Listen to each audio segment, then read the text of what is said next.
हर हर महादेव, जय महाकाल। स्वागत है आपका कहानी मंगल चैनल पर।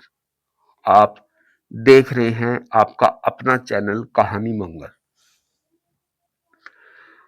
आज की कहानी मंगल पर जो कहानी है वो दिल दहला देने वाली कहानी है।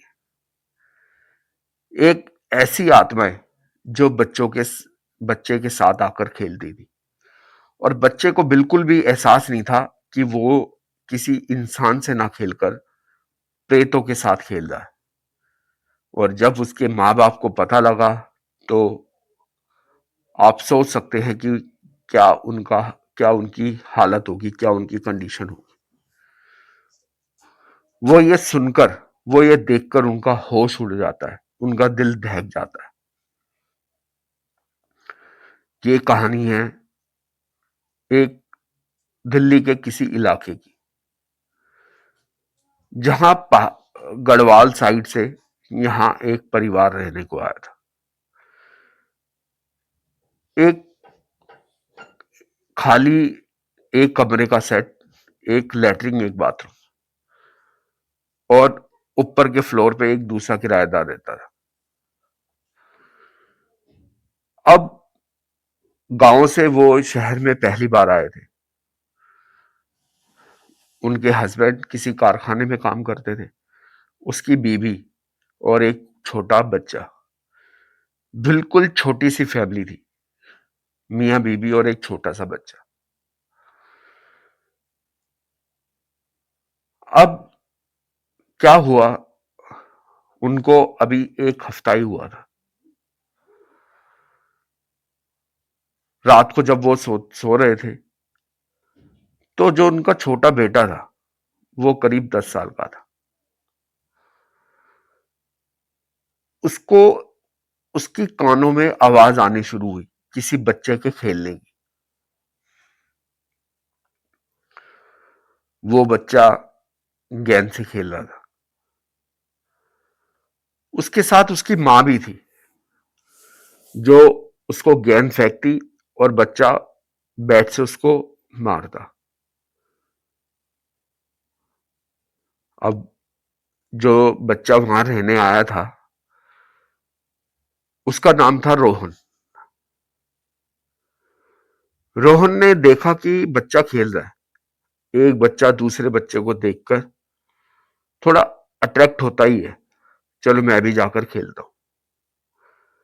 लेकिन उसको पता नहीं था कि वो एक कयामत से खेलने वाला है। अब रोहन जो था उनके साथ खेलना स्टार्ट कर देता है। अब ये रोज का सिलसिला हो जाता है। करीब 12:30 1 बजे रोज यही सिलसिला चलता है। लेकिन उसकी ना मां को ना फादर को किसी के कान में खेलने की आवाज नहीं आती, सिवाय उस लड़के के, रोहन के। डेली करीब 1 बजे करीब उसके कानों में आवाज आती और उसको बुलाया जाता, रोहन आ जाओ, आओ हमारे साथ खेलो। रोहन बच्चा नादान, उसको क्या पता क्या खेलने का समय है, क्या सोने का समय है, क्या खाने का समय। बच्चों के लिए एक जो समय होता है सब एक बराबर होते हैं। अब क्या होता है, उसके जब दूसरा लड़का खेल रहा होता है उससे रोहन के कमर पे बॉल लग जाती है। तो सुबह उसकी मम्मी जब उसको रेडी कर रही होती है तो ये देखती है उसके कमर के ऊपर निशान है, गोल सा लाल रंग का निशान। तो कहती है बेटा क्या लग गया था। तो रोहन बोलता है मम्मी रात को आदित्य भैया के साथ खेलते हुए बॉल लग गई। तो उसकी मम्मी एकदम चौंक जाती है, कह रही बेटा तू रात को खेलने तो गया नहीं, तू तो खाना खा के सो गया था, तो क्रिकेट कब खेलने गया। तो बच्चे बड़े मासूम होते हैं, उन्होंने कहा मम्मी जब आप सो जाते हो तो मैं डेली आदित्य भैया के साथ और उनकी मम्मी के साथ यहाँ बाहर बरामदे में क्रिकेट खेलता हूँ। तो उसकी मम्मी ने उस टाइम इग्नोर कर दिया। उसने सोचा जो ऊपर फ्लोर पे रहते हैं तो वो खेलते होंगे बच्चे उसके साथ, उसकी मम्मी खेलती होंगी। तो उसने कहा बेटा इतनी रात को नहीं खेलते, सोने का समय होता है। तो घर के काम वाम में उसकी मम्मी ये बात भूल गई। अब शाम को कुछ बात चल ही रही थी, तो जो ऊपर जो किराएदार रहते थे उसने कहा कि तुम इतनी रात को क्यों खेलते हो क्रिकेट, दिन में क्यों नहीं खेलते? तो उसने तो मना करा, कह रही मैं तो कोई नहीं खेलती, ना मेरा बच्चा खेलता, वो तो सो रहा होता है। अब उसकी दिमाग एकदम खटकता है। वो ये कहती है कि देखो वो झूठ तो बोल नहीं सकता। अब जब वो स्कूल से वापसी आता है रोहन, तो उसकी मम्मी बड़े प्यार से पूछती है बेटा कौन है, कहाँ रहते हैं? तो रोहन उनको बताता है मम्मी मुझे कुछ नहीं पता, मेरे को रात को आवाज आती है तो मुझे पता लग जाता है, वो मुझे बुलाते हैं और फिर मैं उनके साथ खेलने जाता हूं। तो कहता है अच्छा मेरे को भी मिलवाइयो। तो कहता है ठीक है मम्मी आपको भी मिलवाऊंगा। अब क्या होता है, वही रात का रूटीन, लेकिन उस रात को आदित्य उसके साथ खेलने नहीं आता। तो उसकी मम्मी कहती है तू खेलने गया था रात को सुबह जब होती है? कहता है नहीं मम्मी कल आदित्य नहीं आया। अब जब दोबारा शाम होके रात होती है, फिर उसके कानों में आवाज आती है रोहन आ जाओ खेलेंगे, रोहन आ जाओ खेलेंगे। तो रोहन उठता है और वो खेलने जाता है। तो उसकी मम्मी उसको बिना बताए चालाकी से जाग रही होती है कि ये देख क्यों जाता कहाँ है। उसकी मम्मी उसके पीछे पीछे रोहन की।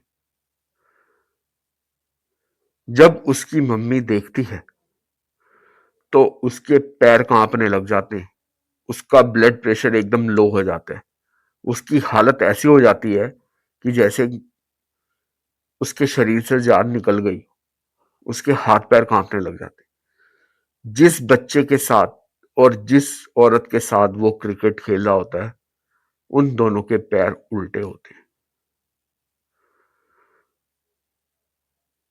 वो देख के दहल जाती है, उसकी आवाज उसके गले में ही रह जाती है, वो अपने बच्चे को बुला भी नहीं पा रही और वो डर के मारे फटाफट अपने पति को उठाती है। वो दोनों भाग के बाहर जाते हैं तो वहां कोई नहीं होता। तो उसको एकदम गोद में उठाकर वो कमरे में आ जाती। फिर वो भगवान का नाम लेते हैं, हनुमान चालीसा वगैरह पढ़ते हैं, थोड़ी शांति होती है, सो जाते। सुबह उसकी मम्मी को तो नींद नहीं आ रही होती साहिल की। अब वो जब सुबह होती है तो वो आस पड़ोस में बातें पूछती कि यहाँ ऐसा ऐसा हुआ कि मेरा बेटा ऐसे खेल रहा था, यहाँ कभी कुछ हुआ है क्या?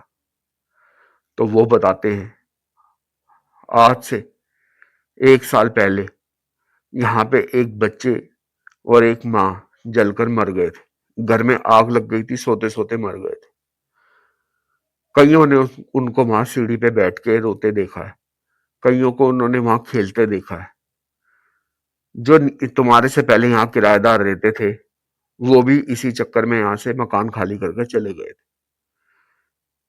जो ये ऊपर वाले हैं इन्होंने अपने घर में क्या नाम है पाठ करा रखा है, उन्होंने बजरंगबली की फोटो लगा रखी है बाहर। इस वजह से इनके वहां ऊपर साए नहीं आते।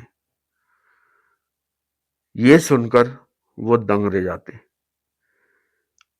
वो ये देखकर दंग रह जाती है कि इतने दिनों तक मेरा बच्चा किसके साथ खेलता रहा।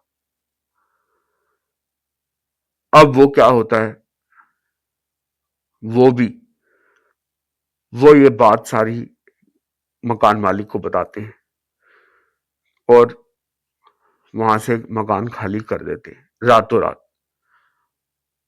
वो ये चाहते हैं, बस यहां रुकना ही नहीं चाहते।